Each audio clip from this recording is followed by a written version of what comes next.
Tercera parte. La locura que llegó del mar. Si los cielos quisieran concederme alguna vez un favor, pediría que borrasen para siempre las consecuencias que derivaron de aquella ocasión en que de forma casual fijé la mirada en un trozo suelto de papel que había sido usado para cubrir un estante. Era difícil que hubiera tropezado en mi rutina cotidiana con algo así, ya que no era sino un viejo ejemplar de un periódico australiano, el Sydney Bulletin del 18 de abril de 1925. Había escapado incluso a la atención de la agencia de recortes de prensa, que justo en la fecha de publicación de este andaba recopilando ávidamente material para la investigación de mi tío. Hacía tiempo que había abandonado mis pesquisas acerca de lo que el profesor Angel llamaba culto de Cthulhu, y me encontraba visitando a un amigo que tenía en Paterson, Nueva Jersey, hombre culto que ostentaba el cargo de conservador del museo local, además de ser un mineralogista de renombre. Un día, examinando las muestras de reserva, torpemente almacenadas en los estantes de una habitación en el almacén del museo, mi atención fue captada por una extraña fotografía que aparecía en uno de los viejos periódicos desplegados bajo las piedras. Tal y como he dicho, era el Sydney Bulletin, pues mi amigo conocía a gente en todas partes y la foto en cuestión era un grabado en sepia de una horrible imagen de piedra, idéntica a la que Legras había encontrado en el pantano. Leí el artículo en detalle tras quitar impacientemente de encima de la hoja las preciosas piezas que la cubrían, pero quedé algo decepcionado al ver que su extensión era algo reducida. Sin embargo, lo que sugería era algo de trascendental importancia para la búsqueda que había mantenido y que comenzaba por aquel entonces a languidecer. El artículo, que arranqué cuidadosamente, decía lo siguiente: misterioso barco abandonado hallado en alta mar. Llegada a remolque del Vigilant de un yate neozelandés armado y desaparejado. Un superviviente y un muerto hallados a bordo. Desesperada lucha y muertes en alta mar. Marinero rescatado se niega a dar detalles sobre extraña experiencia. Encontrado en posesión de extraño ídolo. Prosiguen las investigaciones. El carguero Vigilant de la naviera Morrison, procedente de Valparaíso, atracó esta mañana en el muelle de Darling Harbour, remolcando al desaparejado y averiado, si bien fuertemente armado, yate de vapor Aller de Dunedin, Nueva Zelanda, que fue avistado el 12 de abril a 34 grados 21 minutos de latitud sur y 152 grados 17 minutos de longitud oeste, llevando a bordo un superviviente y un muerto. El Vigilant zarpó de Valparaíso el 25 de marzo, y el 2 de abril se desvió su rumbo considerablemente hacia el sur debido a la fortísima tormenta y las enormes olas. El 12 de abril fue avistado el barco a la deriva.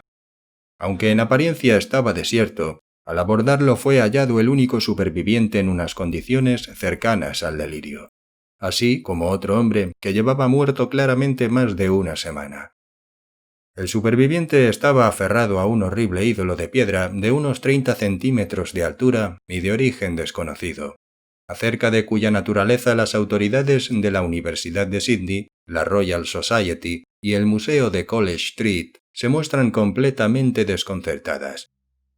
El superviviente dice haberla encontrado en el camarote del yate, en el interior de un pequeño relicario de ordinaria talla. Este hombre, tras recobrar el sentido, relató una extraña historia acerca de piratería y una sangrienta masacre.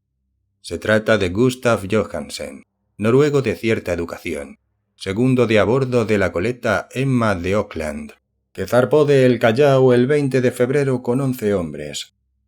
El Emma, según cuenta, se vio retrasado y desviado de su rumbo hacia el sur por culpa de la gran tempestad del 1 de marzo, y el 22 del mismo avistó al Alert a 49 grados 51 minutos de latitud sur y 128 grados 34 minutos longitud oeste, llevado por una extraña tripulación de feroz aspecto formada por canacos y mestizos. Al ordenársele de forma perentoria que diera media vuelta, el capitán Collins se negó.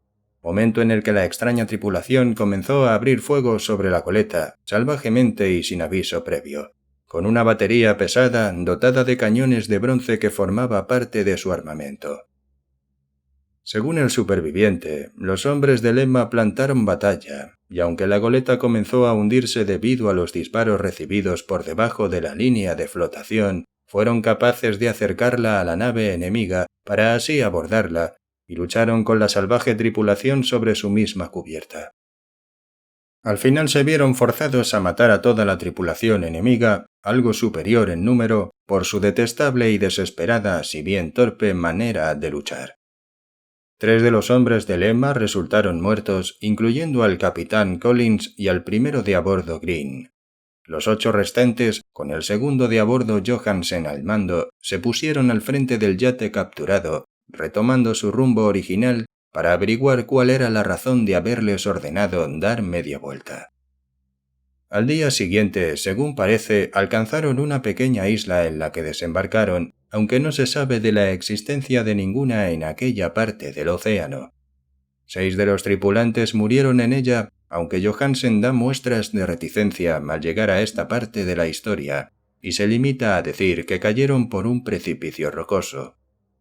Más tarde, según parece, él y el último de sus compañeros llegaron al yate y trataron de tripularlo, pero se vieron azotados por la tormenta del 2 de abril.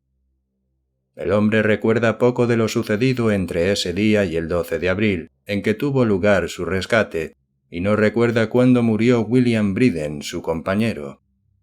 La muerte de este no parece debida a ninguna causa visible, siendo la excitación y la exposición a los elementos las razones más probables. Noticias llegadas por cable desde Dunedin informan de que el Alert es un mercante de cabotaje bien conocido allí, que además gozaba de una mala reputación en los muelles. Era propiedad de un curioso grupo de mestizos cuyos frecuentes encuentros y salidas nocturnas en dirección a los bosques atraían bastante la atención. Este se había hecho a la mar apresuradamente justo tras la tormenta y los temblores de tierra que tuvieron lugar el 1 de marzo. Nuestro corresponsal en Auckland señala que tanto el Emma como su tripulación gozaban de una excelente reputación y describe a Johansen como un hombre moderado y respetable. El almirantazgo va a realizar una investigación del asunto que dará comienzo mañana mismo. En ella se tomarán todas las medidas necesarias para persuadir a Johansen de que hable con mayor claridad de lo que ha hecho hasta ahora. Esto, junto con la fotografía de la infernal estatua, me era todo. Pero qué torrente de ideas comenzó a fluir en mi cabeza. Aquí había un nuevo tesoro de datos en torno al culto de Cthulhu y una clara evidencia de que éste tenía extraños intereses tanto en el mar como en tierra. ¿Qué motivo incitó a la tripulación mestiza a ordenar dar media vuelta al Emma mientras navegaba en posesión de aquel horrible ídolo? ¿Cuál era aquella desconocida isla sobre la que murieron 6 de los tripulantes del Emma y sobre la que el segundo Johansen se muestra tan reservado? ¿Qué fue lo que sacó a la luz la investigación ordenada por el almirantazgo y qué es lo que se sabía en Dunedin acerca del maléfico culto? Y lo más sorprendente de todo, ¿cuál era la relación, tan profunda como natural, de aquellas fechas que hacían que tomaran una malévola e innegable significación los diversos cambios en el curso de los acontecimientos que tan minuciosamente había anotado mi tío? El día 1 de marzo, es decir, nuestro 28 de febrero según la hora del meridiano de Greenwich, fue cuando tuvieron lugar la tormenta y el terremoto. El Alert y su maloliente tripulación salieron disparados de Dunedin como llevados por una apremiante llamada, mientras que al otro lado del mundo, poetas y artistas comenzaron a soñar acerca de una extraña y rezumante ciudad, a la vez que un joven escultor moldeaba en sueños la forma del propio Cthulhu. El 23 de marzo el desembarco de la tripulación del Emma en una isla desconocida arrojó una cifra de 6 muertos. Y en esa misma fecha los sueños de aquellos hombres, especialmente sensibles, adquirieron una gran viveza y quedaron oscurecidos por la persecución de que eran objeto por parte de un monstruo maléfico. Mientras tanto, un arquitecto enloquecía y un escultor se veía inmerso de repente en el delirio. ¿Y qué hay de la tormenta del 2 de abril, fecha en que cesaron todos los sueños acerca de la malsana ciudad y en que Wilcox salió ileso del suplicio de aquellas extrañas fiebres? ¿Qué deducir de todo ello? Y de todas las insinuaciones del viejo Castro acerca de los primigenios, sumergidos bajo las aguas y nacidos en las estrellas, y de su reino que se avecina, el fiel culto de éstos y su dominio de los sueños. Estaba tambaleándome al borde de horrores cósmicos, más allá de la capacidad de asimilación del hombre.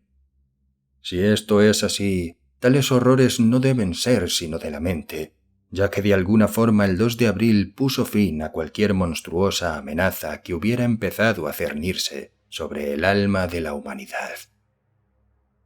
Aquella tarde, tras un día de apresurados telegramas y preparativos, me despedí de mi anfitrión y cogí un tren a San Francisco.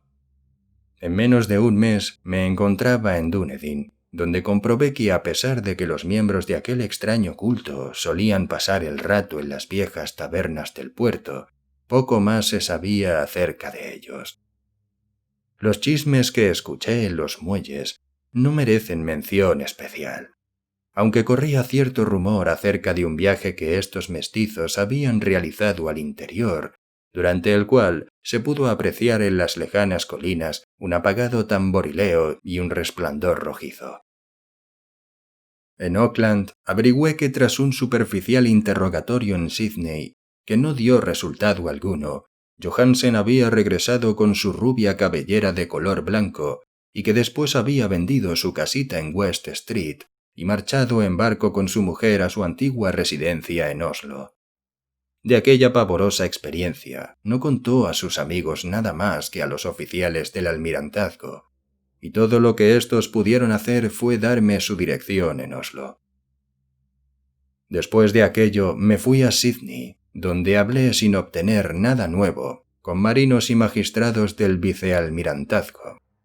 Pude ver el Alert, que había sido vendido para su uso comercial en Circular Quay, en Sydney Cove, pero tampoco logré sacar nada a su reservada tripulación.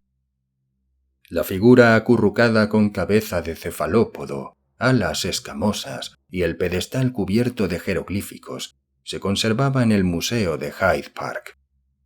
Durante un tiempo la estuve estudiando, encontrando en ella la misma exquisita y siniestra hechura, el mismo misterio y antigüedad, y el mismo material desconocido propios de la versión un tanto más reducida de Legras. Según me dijo el conservador del museo, los geólogos habían encontrado en ella un monstruoso enigma, ya que llegaron a jurar que en el mundo no había una roca como esa. Fue entonces cuando pensé con un escalofrío en lo que el viejo Castro le había dicho a Legras acerca de los primigenios. Ellos vinieron de las estrellas y trajeron sus imágenes consigo. Estremecido por una confusión mental como nunca antes había conocido, decidí visitar al segundo Johansen en Oslo.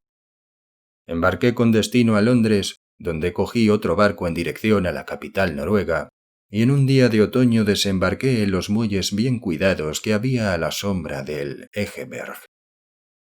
La casa de Johansen, como pude descubrir, estaba situada en la vieja ciudad del rey Harald Haardrada, quien conservó el nombre de Oslo en los siglos que la capital estuvo disfrazada como cristiana. Hice el breve recorrido en taxi, y con el corazón palpitante llamé a la puerta de un pulcro y antiguo edificio con fachada de estuco. Una mujer de gesto triste y vestida de negro fue quien respondió a mi llamada, quedándome consternado y estupefacto cuando ésta me dijo en un inglés entrecortado que Gustav Johansen había fallecido.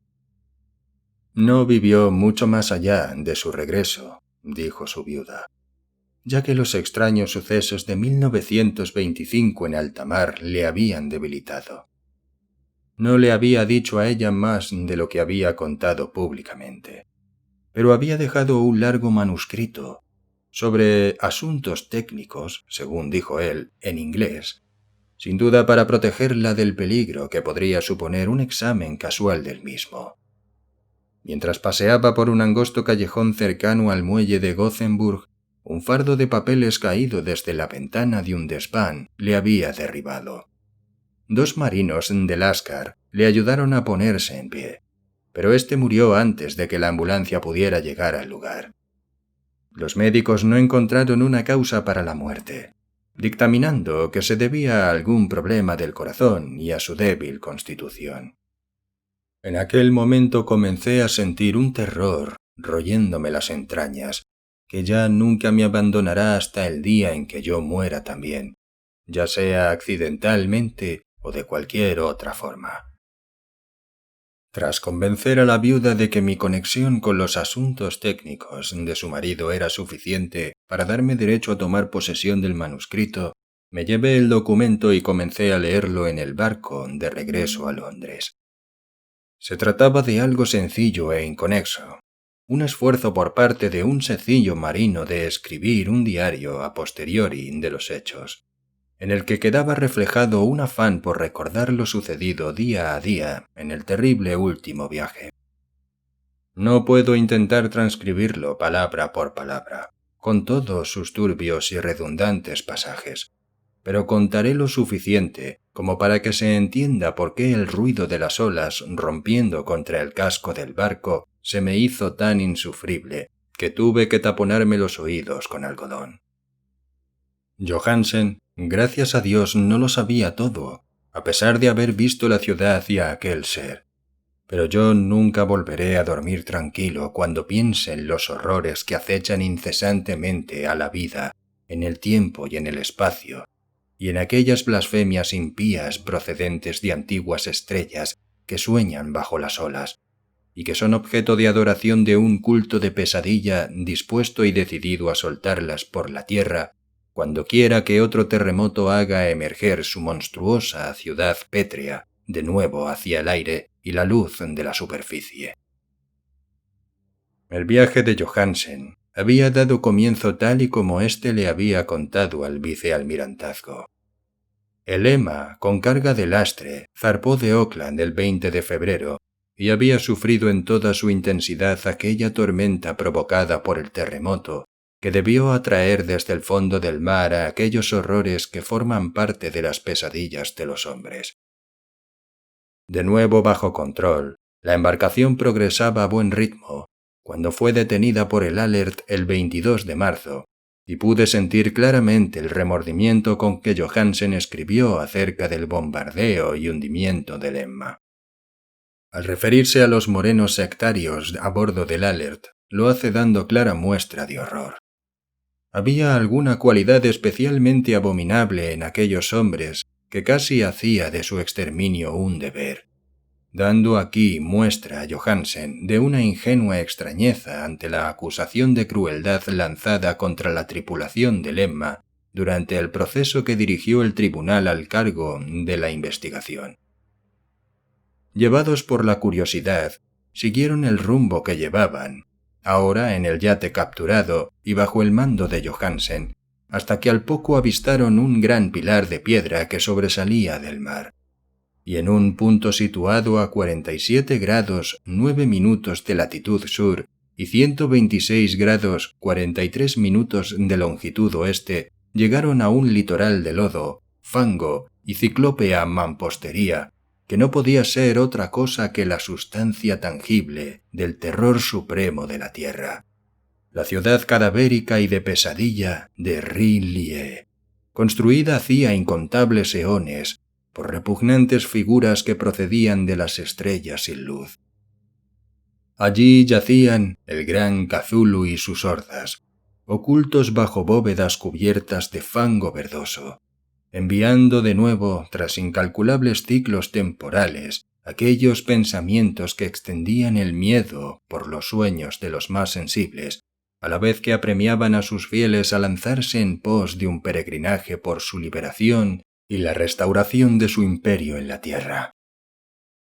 Johansen no sospechaba nada de esto, pero bien sabe Dios que ya vio suficiente. Supongo que lo que realmente llegó a emerger de las aguas no era más que una cima, una horrible ciudadela coronada por el monolito bajo el que el gran Cthulhu estaba enterrado.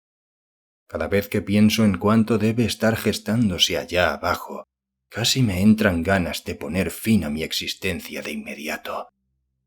Johansen y sus hombres sintieron un gran respeto por la majestuosidad de aquella rezumante Babilonia de antiguos demonios, y debieron haberse figurado por sí mismos que nada de eso pertenecía a este o cualquier otro planeta saludable. El asombro ante el increíble tamaño de los verdosos bloques de piedra, la vertiginosa altura del gran monolito esculpido y la desconcertante identidad de las colosales estatuas y bajorrelieves con la extraña imagen encontrada en el relicario a bordo del Alert quedaba claramente plasmado en cada línea de la aterrada descripción de Johansen. Sin tener idea de lo que era el futurismo, Johansen consiguió alcanzar algo muy parecido a este con su forma de hablar de la ciudad, ya que en lugar de describir una estructura o edificio definidos, se explayaba solo en dar impresiones generales acerca de los enormes ángulos y las superficies de piedra, superficies demasiado enormes para pertenecer a nada anormal o propio de la Tierra, e impías por sus horribles imágenes y jeroglíficos. Menciono el comentario acerca de los ángulos porque me recuerda algo que Wilcox me había contado con respecto a sus terribles sueños. Wilcox dijo que la geometría de aquel lugar onírico que vio era anormal, no euclidiana, y asquerosamente impregnada de sensaciones de otras esferas y dimensiones distintas de la nuestra. Ahora era un sencillo marino el que tenía la misma sensación al contemplar la terrible realidad. Johansen y sus hombres desembarcaron en la empinada orilla cubierta de lodo de aquella monstruosa acrópolis y treparon por titánicos bloques rezumantes que no parecían en absoluto escalera humana alguna. El mismo sol del cielo parecía desvirtuado cuando era contemplado a través del efluvio polarizador que brotaba de aquella perversión empapada de agua de mar, y una retorcida amenaza o incertidumbre acechaba lascivamente en aquellos ángulos disparatadamente esquivos de roca labrada, en los que una segunda mirada mostraba una superficie cóncava allá donde antes se había visto una convexa. Algo semejante al miedo ya se había apoderado de los exploradores antes de que pudieran ver nada distinto de la roca, el lodo o las abundantes algas marinas. Cada uno de ellos hubiera huido de no haber temido el desprecio de los otros. Y sin entusiasmo siguieron buscando inútilmente, como pudo comprobarse, algún recuerdo que poder llevarse del lugar. Fue Rodríguez, el portugués, el primero en alcanzar la base del monolito, diciendo a gritos lo que allí había encontrado. Los demás le siguieron y miraron con curiosidad a la inmensa puerta esculpida con el ya familiar bajorrelieve, a la vez con forma de cefalópodo y de dragón. Esta era, según palabras de Johansen, como una enorme puerta de granero, y todos estuvieron de acuerdo en que se trataba de una puerta por la presencia alrededor de ésta de un dintel ornado, un umbral y unas jambas, aunque no podrían decir si yacía plana como si se tratara de una trampilla, o estaba inclinada como la puerta de un sótano. Como Wilcox hubiera dicho, toda la geometría del lugar era incorrecta. No se podía asegurar que el mar y la tierra estuviesen en posición horizontal, razón por la que la posición relativa de todo lo demás era fantasmagóricamente variable. Briden presionó sobre varios lugares de la piedra sin resultado alguno. Donovan tanteó delicadamente por los bordes, apretando sobre cada punto a medida que avanzaba. Este trepó interminablemente sobre aquella grotesca moldura de piedra, aunque a aquello solo se le podía llamar escalada si después de todo la superficie no estaba en posición horizontal, mientras los demás hombres se preguntaban cómo una puerta en todo el universo podía tener semejantes dimensiones. Entonces, suave y lentamente, el panel de media hectárea comenzó a ceder hacia adentro en su parte superior, y pudieron ver que se balanceaba. Donovan se deslizó o se propulsó de alguna forma hacia abajo a lo largo de la jamba, volviendo con sus compañeros, y todos quedaron contemplando el extraño retroceso de aquel portal monstruosamente labrado. En aquella fantasía de distorsión prismática, la puerta se deslizaba anómalamente en sentido diagonal, de modo que todas las leyes de la materia y la perspectiva parecían trastornadas. La abertura que quedó estaba negra de una oscuridad casi palpable. Sin embargo, aquella oscuridad tenía una calidad positiva, ya que ocultaba parte de la muralla interior que de lo contrario se habría puesto al descubierto. Como si de humo se tratase, esta oscuridad surgió de su confinamiento de infinitos siglos, eclipsando visiblemente el sol a medida que escapaba agitando sus membranosas alas hacia un encogido y contrahecho cielo. El olor que emergía de las recién abiertas profundidades resultaba insoportable. Al poco rato Hawkins, que tenía un oído muy fino, dijo que creía haber oído un asqueroso chapoteo allá abajo. Todos escucharon con atención, y aún seguían haciéndolo, cuando aquello apareció rezumante en medio del estrépito, y a tientas coló su gelatinosa inmensidad verde a través de la negra puerta, en pos del infecto aire de aquella fétida ciudad de locura. La letra del pobre Johansen estuvo a punto de faltar cuando escribía esto. Creía que de los 6 hombres que jamás alcanzaron el barco, 2 habían muerto de puro terror en ese maldito instante. Aquel ser no podía ser descrito. No hay palabras para expresar semejantes abismos de inmemorial y delirante locura. Tan abominables contradicciones de toda la materia, la fuerza y el orden cósmico. Una montaña caminaba y se tambaleaba. Dios del cielo. Qué prodigioso que a través de la tierra enloquezca un gran arquitecto y delire de fiebre el pobre Wilcox en ese preciso instante telepático. El ser representado en los ídolos, aquel engendro verde y mucilaginoso llegado de las estrellas, había despertado para reclamar lo que era suyo. Las estrellas estaban de nuevo en posición, y lo que un culto milenario había fracasado en conseguir por medio de preparativos, lo había logrado un grupo de despavoridos marinos por mero accidente. Tras millones de años, el gran Cthulhu se alzaba de nuevo, ávido de placeres. 3 de los hombres fueron apresados por las macilentas garras de la criatura antes de que nadie pudiera siquiera darse la vuelta.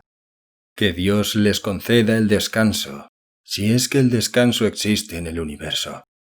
Estos fueron Donovan, Guerrera y Armstrong. Los otros 3 marinos se lanzaron a una frenética carrera hacia el bote sobre interminables panorámicas de piedra encostrada de musgosidad verde, en la que Parker resbaló y, según jura Johansen, fue tragado por uno de los ángulos de la mampostería que no debería estar ahí. Un ángulo que era agudo, pero que se comportaba como si fuera obtuso. Así, solo Briden y Johansen consiguieron alcanzar el bote y remar desesperadamente hacia el Alert, mientras la descomunal monstruosidad se deslizaba sobre las rocas fangosas y vacilaba entre tropiezos al llegar al borde de las aguas. A pesar de no haber quedado nadie a bordo después del desembarco, aún seguía saliendo vapor del Alert, y solo fueron precisos unos momentos de febriles prisas arriba y abajo, del timón a los motores, para volver a ponerlo en marcha. Lentamente, entre los retorcidos horrores de aquella indescriptible escena, el barco comenzó a remover las mortíferas aguas, al tiempo que en la mampostería de aquella playa calveriana, que no era de este mundo, el titánico ser procedente de las estrellas lanzaba espumarajos y atroces denuestos, cual Polifemo maldiciendo al barco en que huía Odiseo. Fue entonces más atrevido que el cíclope épico, cuando el gran Cthulhu se deslizó hacia las aguas, dejando un rastro de grasa, y comenzó a perseguir el barco huido, levantando auténticas olas con sus brazadas de potencia cósmica. Bryden volvió la vista y enloqueció, riendo de manera estridente, tal y como continuaría haciendo a intervalos hasta que la muerte fue a buscarle una noche al camarote, mientras Johansen deambulaba en medio del delirio. Pero Johansen no se había rendido aún. Consciente de que el ser seguramente adelantaría al Alert antes de que éste alcanzara la máxima velocidad, decidió hacer algo a la desesperada, y poniendo los motores a toda máquina, corrió disparado por la cubierta y giró bruscamente el timón. Se formó un fuerte remolino y una corriente de espuma en aquella fétida salmuera que había por agua. Y mientras aumentaba a cada momento la presión del motor, el valeroso noruego enfiló el barco en dirección al ser gelatinoso que les perseguía y que se elevaba sobre la inmunda espuma de las aguas como si fuera la popa de un galeón demoníaco. La horrible cabeza de cefalópodo de retorcidos tentáculos estaba ya muy cerca del bowsprit del robusto yate, pero Johansen continuó enfilándolo de forma implacable hacia ella. Hubo un estallido como el de una vejiga que explotase, una fangosa fetidez como cuando se raja un pez luna, el hedor de 1000 tumbas abiertas y un sonido que el cronista no pudo transcribir al papel. Durante un instante, el barco se vio envuelto por una nube acre y cegadora, y después solo quedó un mefítico remolino a babor, en mitad del cual, Dios nos proteja, la dispersa plasticidad del innombrable engendro de las estrellas recuperaba difusamente su odiosa forma original, a una distancia que crecía por momentos, a medida que el Alert ganaba ímpetu aumentando su velocidad. Así es como acabó todo. Tras aquel día, Johansen no hizo más que obsesionarse con el ídolo y ocuparse de su sustento y el de aquel maníaco de risa enloquecida que tenía a su lado. No trató de navegar tras aquella audaz hazaña, pues semejante reacción le había quitado una parte de su alma y ánimo. Después llegó la tormenta del 2 de abril. Y con ella los turbios nubarrones en que se sumió su conciencia. Sintió un remolino espectral a través de líquidos abismos de infinidad, de vertiginosos recorridos por universos giratorios sobre la cola de un cometa, y de histéricos saltos desde el fondo de los abismos a la luna, y de la luna a los fondos de los abismos.